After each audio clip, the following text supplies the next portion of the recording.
那我们给这个学员来一个掌声鼓励，谢谢。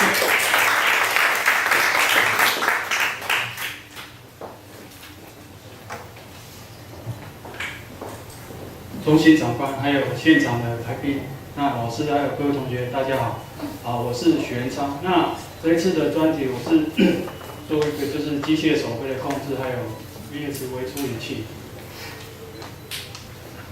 首先，因为这一次我们的受训大概是2个月的过程，那在这2个月当中，大概有1、2个礼拜，我们就是老师有针对单晶片的部分来，就是教导我们一些就是如何写 code， 还有做一些软体的 debug， 还有一些就是大概整个架构的流程。那这一次的话，我是自己采用一个就是MCS 5的那个单晶片来做我这个整个专题的架构。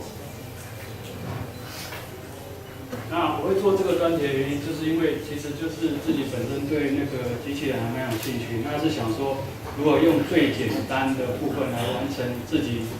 就是想要做的东西哦。那因为正常一般来讲的话，如果说一个比较算是就是可以比较好的一个机器人的话，其实它的费用都蛮贵，但是就是说一般我们实在是有时候负担不起。那如果说可以从当中学到一点东西就是自己 DIY 的话，我想它这个成果会比较好。那首先我大概介绍一下，因为我用的那个处理器，就是因为它是单晶片，它是最主要有3个部分来组成的，就是中央处理单元，还有记忆体，还有输入输出的部分。那为什么选择这个单晶片？因为它的几个优点，就是说它的一个体积小，然后使用简单，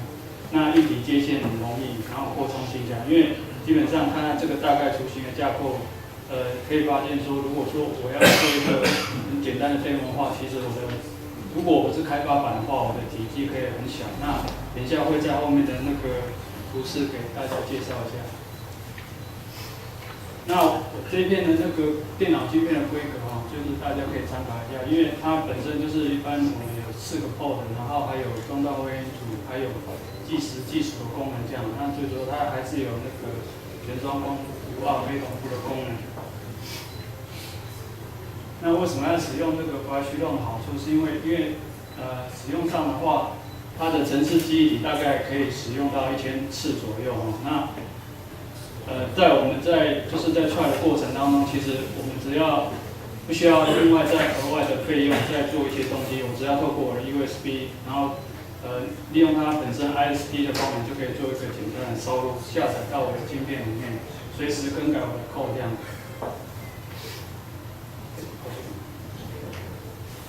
这个就是当初准备的一些材料。那刚刚有跟大家提过，就是它这个右边的部分，它的体积就是实际的图大小就是大概长这样子。因为它最主要核心就是中间那块比较大那个晶片这样，它其实整个结构上看起来比较简单。那我这一次主要的驱动部分是 RC 伺服马达的介绍，因为本身它是利用到 PWM 的这个脉波调度关变这个功能因为这个部分来讲的话，它可以用到 LED 的那个调明亮度，那还有那个直流马达的一些转速上面的控制请上。那这是它马达的示意图，那左下角有一个就是它的公式。那一般我们来讲的话，我们可以大概区分那几个比较重要的角度，就是0度、90度还有180度。那随着它的周期，我们可以调整它的那个宽度来改变，就是我要转的角度这样子。那这一张就是因为它 RC 伺服马达，简单来讲的话 ，RC 所谓的 RC 就是 Radio Control， 它是其实一般它最主要的目的就是用于遥控飞机上的控制。那一般我会拿这个马达来做机器人的这个手臂来讲的话，是因为它本身不需要太复杂的接线，那大家可以看到它就是3条线就可以这样正常的运作。那我这一次选择的马达就是由广公司出版的，就是 SD3P， 它是标准型的那个伺服马达。那它因为为什么会选择它的部分，是因为它的扭矩是这个当中来讲，它是算是比较大。那因为有考量到说整个机构的部分可能会比较重，但是另外一个缺点就是说，相对它它的那个重量本身也比较大，所以说整个结构上面其实是蛮大一个挑战这样子。那这个就是R7马达的那个里面的那个减速机构哦。那右边的部分就是一般为什么它会用来那个作为遥控飞机的那个传动用？因为它大家可以发现它的摇臂有那种圆形的，还有一些心形的一些架构。那它可以利用就是很方便的，比如说我就是要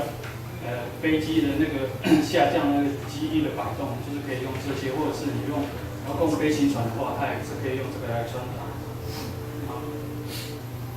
那这个就是它细部的部分，因为它里面还最主要核心还是一颗马达，就是来做一些传动上面的那个表示。那这个接线图就是我这次的马达的接线图，因为虽然是有6颗马达，但是我的第4跟第5是我最主要的那个驱动的，就是它的2个的总动的部分。那我是把它用硬体的方式把它结合在一起。那这一张就是我的完成的示意图。那其实这一张就是参考一些就是他们有去就是模拟一些机器人手背的一些构造图。那我是依照它的参考图来做1:1的那个组件这样。那为什么会选择亚克力的原因，就是因为我这次选用的是3mm的亚克力。那亚克力的材质大家都知道它会比较脆。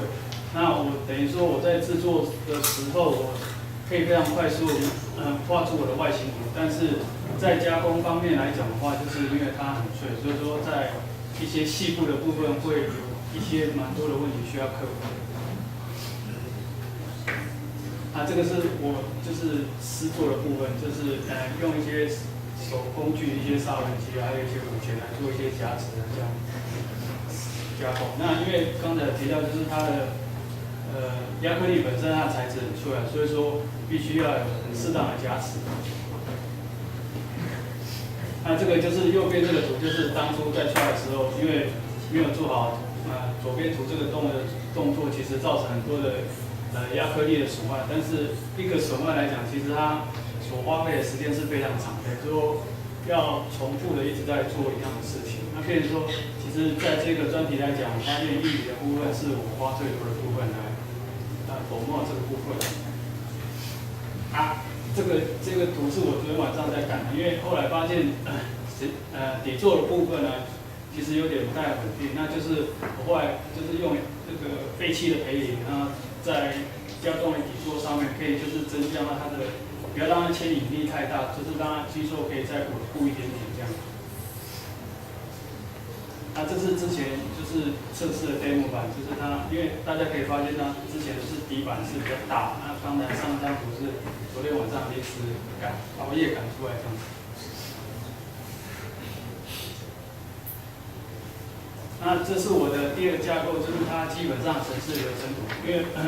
基本上它程式其实就是我用比较简单的方式就是之前老师教导，就是我用一个中段副程式来控制我的这个。